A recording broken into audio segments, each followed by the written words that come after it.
The game is in trouble, I've been in my depth for the piece of the puzzle, I got it for real. Still keep me going, I wake up and hustle, you won't see me buckle, I've been in the field.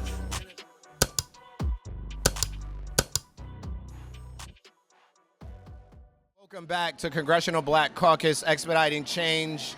They allowed us to pull up and be in the building live. I got my co-host Sam here with me. Got my guy Mac here. We're going to chop it up, continue these conversations about financial education, financial wellness. I'm going to allow my guy to introduce himself. Mac James. I'm the owner of Future Fitness Training Facility. I've been in the industry for over 25 years. Started as a personal trainer, moved to opening my own brick and mortar because I wanted to give the opportunity to grow amongst the minority community, amongst clientele of, not minorities, as well as my staff. My staff is really why I do this. I just came back from a conference and spoke with Tim Grover, and he says, you open a business or you become an entrepreneur to provide jobs for other people. So it was really deep that I didn't realize I was coming on this right after that conference. For sure. Went out of town. But we talked about, you want to provide a great service so that other people can serve underneath you. So that was one of the big things that I took from that last conference. Spitting nuggets already. Yeah, and I know that's raw for you. So how do you feel about that pressure? Are you looking at your business a little bit different? Yeah, it's funny. Shamari comes in. We always have a great talk. He works with one of my other trainers now. I've actually transitioned more into an ownership. Well, hold on, Mac. Though, is he be in there cheating? It depends on the day. Okay. Because he gonna shoot it straight. Like, okay. I ain't got it today. Okay. My knee hurting. So we adjusted for him. But he's not really cheating. He gonna make sure he gets through his workout. But the thing that Shamari brings is consistency. What we've realized is that consistency gets you so much further than anything else. Yes, sir. If you have one great workout a week, but you're not in there, that person that's in there 2 to 3 times on average, with an average workout, they're going to end up better than you because that one great workout doesn't outshine their consistency. For sure. Okay. For sure. Okay. But yeah, so when it comes down to the business, yes, it's a lot of pressure because I look at my staff as family, and I know that they have to provide for their families. Yeah, for sure. Same way as I do. Shamari and I talk about it a lot.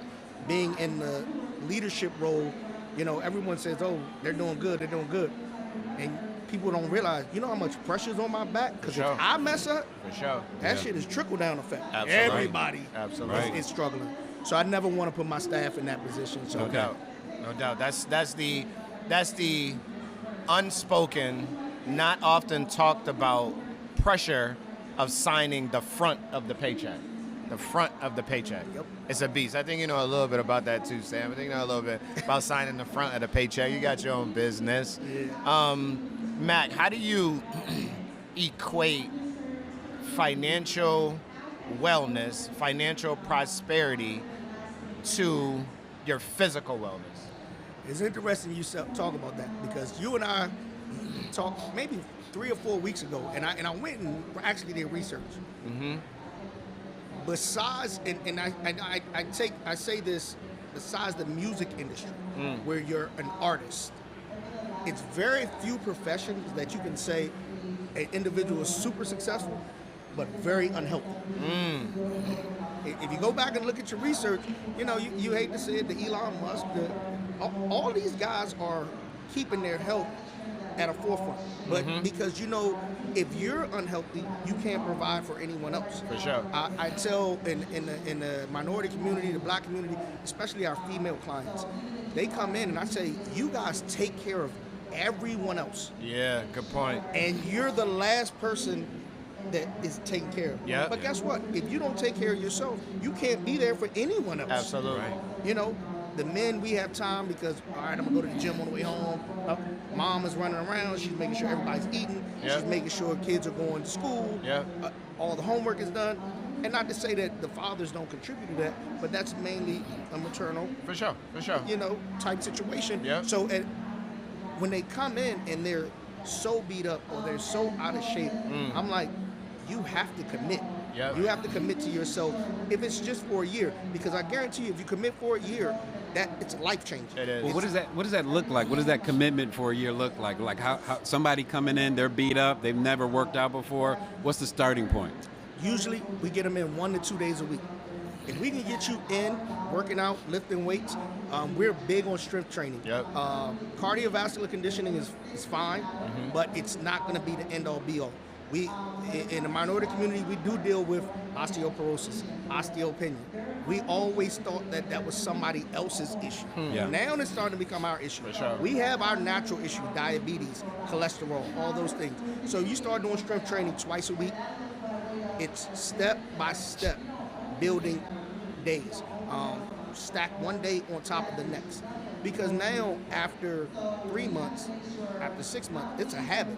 Your Yeah. body doesn't feel right if you don't have that exercise. Absolutely. Right. Like, Shamari would be go on the road and doing all his things, and he'll be like, man, I just didn't feel like myself because I wasn't in here working out. I didn't come in, so he tries to schedule, I'm going to get 3 days in because I feel my best when I'm getting 3 days in.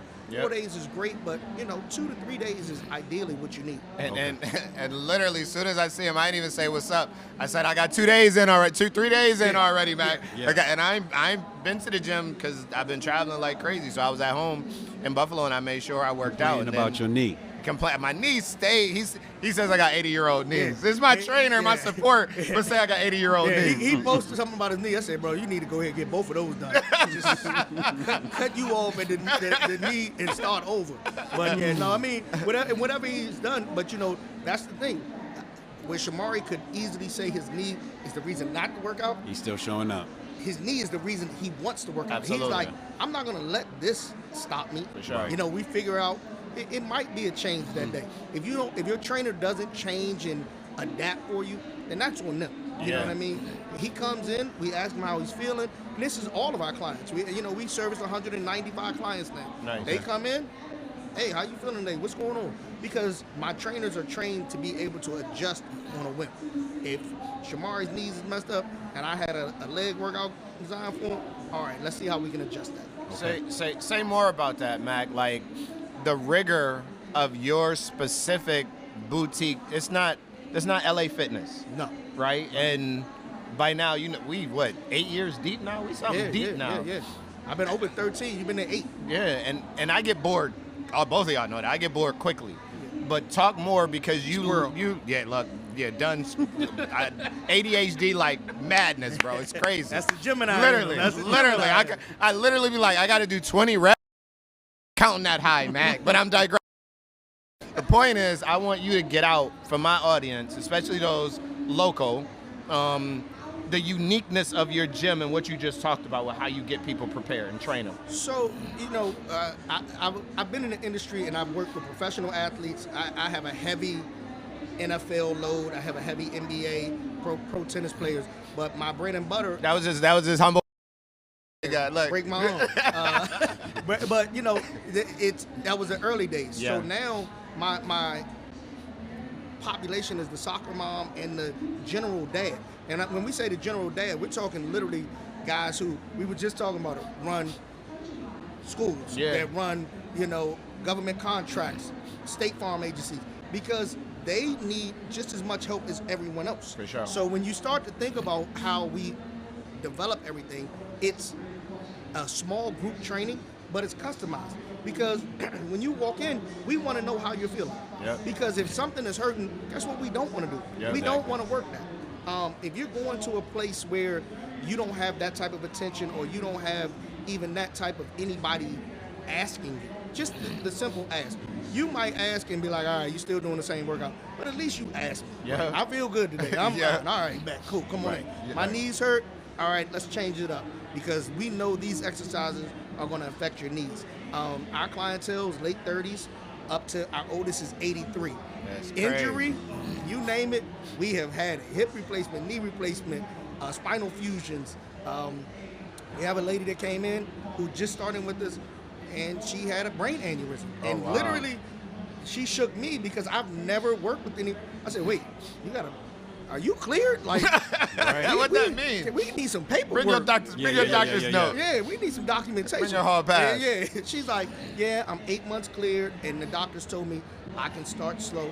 Okay. And, you know, one of my clients, love her to death, she has a heart issue, and she had a major, I don't want to call it a heart attack, but a major issue in New York where she passed out in Manhattan was in the hospital for weeks in New York, waiting for a new device to put in her heart. So she's doing all of this. She's texting me, and I felt good. I felt really good because I'm like, I'm on your priority list. Like when you start texting somebody from the hospital bed, you're like, about your heart. Yeah, Mac. I already knew the issue, and I was like, all right, don't worry. We'll freeze everything. We'll make sure you're good to go. But I check on her every month, and she's starting back next week. And she's like, you know, I'm gonna do this, and this. And you know, initially I told her she needs to do our more expensive level where it's customized to her. And she's like, I really can't afford that. And I was like, you can afford it, but what I'm gonna do is I'm gonna tell you, come into our lower level where you work. We're gonna try to work with you. If we can't, out of safety for you, I'm gonna demand either you go up or you just chill until you can do what we need to do. For sure. Because it's a danger. Like at the end of the day, if they get hurt, it's on me. Absolutely. But this is a woman that also texted me out of her hospital bed. For sure. So you're gonna do everything you can to take care of it. I have to look after you. I have to do everything that I possibly can. So that's kind of the game plan when they come into the gym. Unlike the guy who smashed his finger in between the weights because he didn't put the weights away like he was supposed to. Well, the funniest story in the world was Shamar. So I have certain rules in my gym, and my rule is put your weights up, right? Put your weights up. Don't leave them there. So I have black turf on my floor. My weights are black, and we have a lot of older clients, so they don't even pay attention. Are we even in the new gym yet? We're in the new gym. So I tell Shamari, put your weights up. Put your weights up. Shamari tells me, Mac, I don't put my weights up because that counts how many sets I did. And I looked at him, I said, that is the dumbest shit I ever heard, Shamari. If you don't put your weights up, I'm literally I'm like, bro, you gonna hurt yourself or hurt somebody. Right. Now I'm good. So I walk away. Literally that same day, Shamari's doing dumbbell incline, brings his weights down, and catches his finger on the weights that he left under him that I told him to put up. And I think it hurt more that he had to come to me. Yes. And he's like, Matt. And I was like, this, you dumbass. Yeah. That's exact. Guess what? He's never not put a weight Never. up. Never. Up every time. In my only defense, I was increasing my weight based off the reps. So he was trying to count And how many where he was on his because otherwise set. I get lost. I'm not that smart when I'm in the gym. And my told- finger literally is still numb to this And day. I told him, I said, that's exact. And to safety, he didn't want to sue me. He was like, you were actually right. That was exactly my fault. What you told me all to my do fault. is what I didn't. And Mac, we just talked about that. He's the expert. Listen No, to the expert. Exactly. Yeah. We literally Right? just had You that. get mad when people don't listen to you. You the expert. The problem is Right. it's also my man. So, I got you. you know what That I blood mean? line. He literally was like, I ain't gonna hurt myself. Shamar, you gonna hurt yourself. I'm gonna tell you gonna hurt yourself because I've seen it 6 times with my kids, my athletes. They come in. He sure enough came down. We wrapping it up. We got ice on it. He walking around like this. I still got to put his weights up because now he can't pick it up. And then he had to kick me out of the gym. I tried to go back to the way. He like, Nope. Are you sick? Get out. Get out. Bye. Get out. Go home. You're done for the Go day. home. Get out. But talk, God. expand on that point from a business perspective about your community. Like, I don't go to box gyms because they're annoying. And you got the one guy in the skinny Tank top. with Ripped the up, huge belt. Yeah. I can't stand it. But Yeah. talk about your community. So that's my biggest thing. At my facility, you'll come in and you'll see some strong guys. Yeah. We have some big guys, but our big thing is our community. Like black, white, Hispanic. Shamari comes in, he talks to everyone. Everyone talks to him. It's a true. And then when they don't come in, they start asking, "Hey, where's Shamari? Yeah, accountability. You know, everything going okay?" Yeah. They worry about each other. For sure. You know, he'll ask, "Hey man, where's Linda? Haven't? Oh yeah, Shamar, she came in earlier." You know, because people aren't in. are concerned about the community. They Yeah. want the community. So that's where our gym really thrives. That's huge. Because I tell everyone, the first thing when you come in, I give you a trial session because I want you to enjoy the vibe. Yeah. If you don't enjoy the vibe, you're not going to come to the gym. For sure. I can put all the good equipment in the gym that I want. If you don't enjoy the vibe, you're not going to stay. For sure. So that's always been our thing. Like Shamari says, he gets tired, his focus is off. 8 years for this guy to be doing anything is amazing. Appreciate but it. now he realizes he'll go anywhere else, and guess what he's going to automatically do? Compare that experience. Yep. Nope. I'm going back to my home. No doubt. Yep. I know these guys. They high-five me. They know what I need. Because everything is not the same fitness-wise. Fitness-wise, it looks the same. We can give you the same exercises. That vibe is not the same. Did you intentionally design that from a talk value proposition from the business aspect? Was that like, did you build that in your business plan? Did it come along by happenstance and then you nurtured it? Yeah, it was a combination. Like, I realized that the price point that I wanted to charge, I couldn't give Planet Fitness or Gold's Gym For sure. type setup. For sure. So the people that you bring in, and you've gone through a lot of my employees. I try to bring in those people that are going to invite this nurturing, because sure. that's me. Yep. I'm the big dad. All right, come on. So like my guys are young now. So I've gone from a staff that was my age, very experienced, to now I have a younger staff that I'm trying to actually mentor. We talk about it all Yep. the time, trying to make sure these guys see their possibility. So when it comes to that, it goes back to the price point. Yeah. You know, I'm not the cheapest gym in the world. I'm not the most expensive. But when you walk in, you'll immediately see your price value because I know your name. Yeah. I know what injury you got. Yeah. I know what's going on. Yeah. Oh, I'm going to ask you about your grandkids' soccer game that we talked about on Tuesday. Hey, how was the soccer game? You know, I employ my staff to do that because guess what? For the lack of better term, that's what all of us want. We don't want to freaking work out. We want to go somewhere we feel comfortable and shit. I just so happen to work out. Right? Yeah. I tell my staff all the time, we are bartenders with weights. If you think about it, that's exactly what you want. You want a bartender to talk to. We check on you. We make sure everything is good. Here, lift these dumbbells. That's your mojito for the night. Go from there. You know what I mean? Right. So that's the direction we went into. When you got one? It looked like you were thinking, like you were coming out and I cut you off. Did I cut you off? Yeah, but we good. Okay, all right. When you think about that and you then compare yourself relatively to like box gyms, other boutique gyms, is that what you use as your competitive advantage? Because you speak about, even on here, if we just met, you mentioned your price point on this podcast a few times. So that's in your head, you know that. Mm-hmm. So when you think about how can I differentiate, is that one of the things like you're selling? Yeah, you know, yes and no.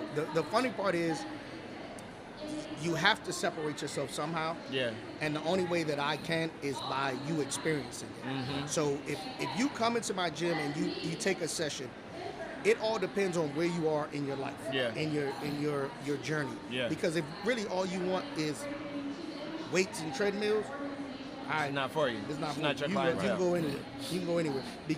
But if you want somebody that's gonna hold you accountable, make sure that we celebrate your victories, because I'm big into celebrating the small victories. I just spoke last week and I told people, I said, one of the biggest things that I've noticed in life, we as individuals don't give ourselves flowers enough. Our own flowers. Yeah. I don't need anybody else to tell me I'm doing well. I need to tell myself that and then get back out there and keep going. For sure. You know what I mean? So when we're speaking at this business conference last week, we talked about it.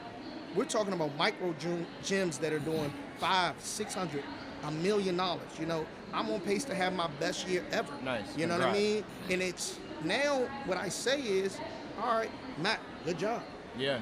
Guess what? We got to go get some more. For sure. We got to go from 200 members to 250, because when you start to make a difference in people's lives, that's the big thing. Like Shamari's life is different because he has a organized. I don't have to worry about this. Right. You know, Miss Jenkins, who comes to my gym, I'm 70 years old. but you're working out, Ms. Jenkins. Guess what? Guess what the quality of life for you is going to be. That's right. Because you're working out on a regular basis. That's right. And you've been here 2 years, and you know 70 people in here because Right. they all work out around the same time. So if you ever leave, they're going to be like, where'd Ms. Jenkins go? Right. People want to see you succeed. So, yes, I do build it into that sales point, but they have to be ready to receive it. Which makes me think of another question. How do you, or do you, influence people to understand that you get a better quality of life, right? Like, Yeah. do you try and convince people? Yeah, Like, that you know is- what I mean? Yeah, that's a big part of my. When I do my max messages, I talk once about basically movement freedom, like freedom of when as you're getting older. I want to do this. Yeah. I'm doing it because I want to, not because this is the only thing that I can do. For sure. If you want to go hike the Grand Canyon, guess what? You should be able to do that. Yeah. Right. So you have to prepare for that. For If sure. I want to go to the forest and walk around, hike. That's your choice. Yep. Don't say, oh yeah, I'm only gonna go to the boardwalk because that's really all You can do. my body will allow me Yeah. to do. So when you start talking about quality of life, that's one of the big things that our community doesn't really think about it. We think about it from a financial and a materialistic standpoint. Right. Quality of life is big. Can you get down on the floor to play with your grandkids? Ooh. Yeah. Oh. And guess what? When you get down on the floor to play with your Can you grandkids, get back up? can you get back up? Or Not, do you not, need- not with these knees, Yeah. but no grandkids yeah, yet, though. yeah, but still, you don't want Shamari to have to come help you up. No Right. doubt. Like, man, get away from me. No Let me get doubt. over here next to this couch and get up. Right. But that's the quality of life. Yeah. I because where our clientele is, that is a big part of it. You Yeah. know, I want to get off medication. You know why you Yeah. want to get off medication? Because you're taking 9 pills, 10 pills a day. That's Yeah. crazy to me. Yeah. And the thing is, we don't know better to say, let me do better before I start taking it. Because Right. if you get on it, they're never going to let you off. Absolutely. Because Big Pharma is the money maker. Absolutely. I had a conversation with my mom. Literally. Big Pharma last is the week. money Absolutely. maker. I go in and I see my doctors. My doctors tell me every single time, Matt, cholesterol's high. Matt, your sugar's high. Okay, no problem. I'll take care of it. Go back in. Oh, cholesterol down. Your sugar's down. Yeah, because I know what I did. Yep. Right. I had a bad 2 months. You know what I mean? Mac, so Mac, talk to us about nutrition. Like how does that play a role with your overall regimen? Nutrition's a huge role. I mean, nutrition is probably the hardest part of my business. Okay. Because I can't go home and cook for you. Yeah. Right. I'm a cook. I love to cook. My wife is like, thank God I married you because she doesn't have to cook at all. She's responsible for cleaning up and cutting the vegetables. That's it. Sous chef. Sous chef, baby. Sous chef, baby. But as long as we have that, but when it comes to your nutrition, it's so much bad information out here. Yeah. Yeah. From intermittent fasting to paleo, everybody wants to get on a diet. What I push for is for you to get on something that is sustainable, that's healthy. Okay. If you know you can eat meat and vegetables every day and you're good, by all means. If you know you want a carb in the morning, by all means. But figure out what's going to work for you and make it sustainable. Because when you do these knee-jerk diets, For sure. it's a boomerang effect. It comes back around twofold. Yeah. Right. Mac, have you seen where everybody's different? Everybody's body responds differently to the different, Yes. what you put in it. Yep. Yeah. Oh, for sure. So I mean, it's not a one. It's not a. No, that- doesn't fit one fit all. when I tell you fitness and medicine, those two things, and this is where I get mad at Big Pharma.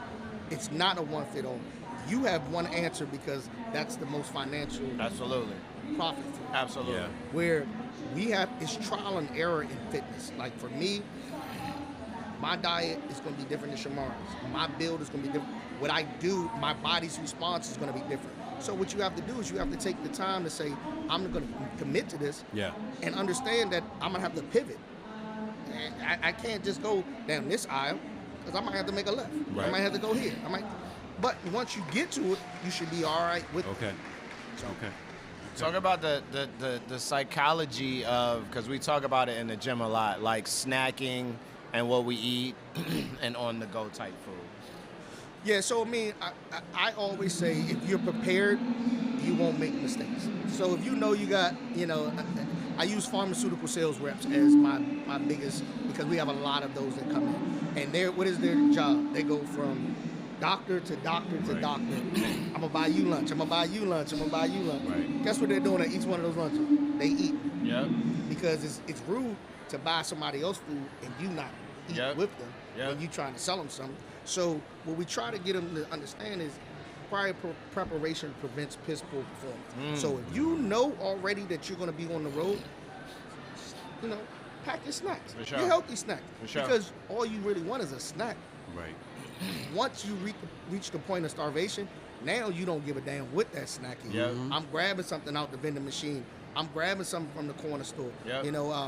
I was talking to one of our guys who works for Verizon. He's like, man, every time I'm out, I gotta get a honey bun. You don't honey bun? Yeah, you don't have to get a honey bun. You Dang. choose Right. to get a honey bun. Right. You know Right. why you choose to get a honey bun? Because you didn't pack anything. For sure. You could have had an apple and peanut butter in your truck. Right. And that would have satisfied the same thing that the honey bun did. sure. But when you go into the gas station, guess what the gas station got? Yeah. Honey buns, whole thing. They got all the stuff that they know because you're hungry at that sure. point, you're going to consume. And after you eat it, the psychology is, Yep. damn, why did I do that? Yep. Yep. I put myself back 2 steps. You go work your ass off and you eat a honey bun. I do tell people to give themselves. Yo, a honey bun, bro. Yeah, do you really buy honey bun, or that's just the example? No. Really? Yeah. Who eats honey buns? It's certain people that eat honey buns. Don't honey, Yo, don't honey buns have Don't pork in them? Don't disrespect the No, honey. Honey buns got pork. Yo, man, don't disrespect Okay, the honey a bun. honey bun? Okay, I go mean, ahead. just think about it. Everything might be some type of cake or something like that. Oh, right. That's what it essentially. Yeah. Essentially, it's comfort food. Filling. Yeah. I'm trying to fill myself up so I Yeah. can go to this next call because I can't go to lunch until 1. Yeah. And I've been out since 7. Don't tell me in the gym who ate a honey bun. Nah, I won't. I don't want I to won't. I know. won't. I don't want to I know. won't. So, go ahead. I'm saying, but that's the psychologies. Let me change this so that I can be prepared. Yeah. And these are all life changes. Like you gotta want to do that. Yeah. Because if you could do it easily, everybody would. It's just not an easy thing. You have a very, very, very highly personal, interactive business. Mm-hmm. How do you balance the business of it? Because this is my business and I have to make money with my business. Mm-hmm. But like you said, the young lady called you from the hospital. Mm-hmm. Like, how do you, bro, that's got to be hard, bro. That is the hardest part of my business. I will honestly say the fact that I want to run a business and be financially sound, but it's a interrelationship type business. It's crazy because my staff, my manager, they're like, you're too nice. Yeah. You're too nice. Like, no, they know they owe. Yeah. But I'm like, wait, it's people that owe? No, How no. that work? I never owe. It really don't My work. credit card on file. We keep all the cards on file. But, I give certain concessions based on situations. For sure. Like, we had one young lady who, freak accident, her mom was on vacation at an Airbnb in Florida, slips on a marble floor, cracks her skull, dies. Oh my God. And she texted me. Well, no, she didn't even text me. Her neighbor texted me. Okay. And again, I say this is how much this person values me. Right. Because I'm one of those ones that she was like, text Mac for me. He was on the short list. Tell him. And I told her, I said, listen, as long as you need, our policy is normally 4 weeks. As long as you need to freeze, you need to freeze. And I've texted her 3 or 4 times. And she just came in yesterday, and she was like, you're the only person that constantly checks on me to make sure I'm all right. And she's like, I'm coming back next week. Nice. So it's not that I did that for the money value. That weekly payment, it helps. But I just can't imagine losing my mom on vacation to slipping on a marble floor and cracking your skull and you dying. Oh my God. Like that's just not something. Yeah. And her accident. and her mom were the two that came in to get her started. Wow. Oh. God. So that's trauma right there. Yeah. So now you just like, all right. So yes, it is the hardest part because part of me wants to be Gold's Gym. Yeah. Pay me my money, pay me my money. But then the other part of me is like, nah, this was my calling from God or For whatever. sure. Respect. It's you know what? You got to make a change in certain people's lives. Right. Yeah. And when you're in a coaching situation like we are, Yeah. that's the life changing. Yeah. Because now, if Shamari does have an issue and he needs something, he knows he has someone he can come talk to about it, and we can figure out how to get it done. At another gym, whatever one it might be, you might not have it. For sure. They might be like, can't help you, brother. Sorry. He tied into this contract. Yep, 1 year. I actually, and I'll call him by name, Bally's Gym. I went there because something happened. We were working out. We got the memberships. The wife and I were young. I got in a car accident where the car flipped upside down 3 times and slid 30 feet. I was not going to the gym for a little while. Thank you, God. I'm blessed I got out of that. They refused to cancel my membership. Now, the young Shamari told him, do whatever you want to do. I don't credit whatever you're going to burn. I don't care. But they literally put me through the ringer to freeze and close that membership. Yeah. See, and that for me, that would have been like, hey, bro, we're going to shut you down. When you're ready to come back, come back. Right. Just get better. Because you're no good to me singing negative about it. Absolutely. Absolutely. Your negative conversation travels 50 times faster than praise. Absolutely. Absolutely. You know, you say something negative, everybody like, oh, Oh. I knew it. I knew Absolutely. it. But go on any Google travel advisor, it's predominantly negative reviews because people don't typically go on to say something nice about people, and that's absolutely ridiculous. that's a bad part. That's horrible. With the time that we have left, I'm a young, aspiring business owner, entrepreneur, whether I want to open my own gym or I want to do personal training, whatever it may be. You said 13 years? Mm-hmm. We've been brick and mortar 13 years. So you've been brick and mortar 13 years. 25 years. I was about to say, but you've been doing it longer than that. Yep. What advice do you have? You know what? That's the thing. That's what I would always want to talk about. If in our community, one, you need to find mentors. You need to be willing to learn information from people who have already done it. I think that's the biggest negative. Everybody that's up and coming think they already know it. Yeah. Shamari's already stepped on 80 landmines. Why not learn from him? Yeah. Versus so you don't have to step on those Absolutely. landmines. Second thing is understand that it's a fight. It's not a sprint. Yeah. It's a slow crawl Yeah. to continue to get better. Yeah. Like I said, consistency is the biggest thing. Yeah. If you're an entrepreneur, consistency is going to be the biggest thing. Yep. Now, find your circle and find your lane Yep. and kind of just stay in it. Your Kind of niche. just find your niche. Like, I think with this up and coming generation, we all talk about Gen X and all that, but they have so many synapses firing that they can't So fast. have that tunnel vision. And when you can't have that tunnel vision, you really can't put your thumb on what you want to do. Yep. You kind of putting your hand on everything, like Yep. But once you dial down, you can go from there. Love it. Yep. Love it. Love it. Any final questions from you, Sam? No, that was amazing. That pretty much sums up our time here. Yeah, I love it, Mac. I appreciate you coming on the show. Anytime, I appreciate it. Expediting change. For a wrap up, your financial wellness is tied to your physical health. You cannot build generational wealth if you are no longer here because you are no longer building. So listen to the things that Max said. One key thing that he said that Sam and I actually had an off-camera conversation about, he came to me and said, there was one more thing, Mari, that I wanted to mention. And that word was consistency. And if you can have consistency and build a habit that is a healthy habit, then it'll make sure, not necessarily, I won't even say make sure, because you never know when you're going to go, but you can at least make sure that you are doing your part to maintain your physical, mental, and financial health by just picking up your car keys, getting on the bus, getting on the train, and getting active and going to the gym. This has been Expediting Change Live. I hope that y'all can hear me as I wrap up because it's crazy. It seemed like the spots next door, they beating right now. So I gotta get much louder. Don't know why they doing this to me. Expediting Change on YouTube. Follow us. Let's go. I appreciate y'all. Yo, that got crazy loud. This ain't no regular thing. I came for the ring, you know what I mean. I shoot my shot and it's clean. This for my city, yeah, this for my team.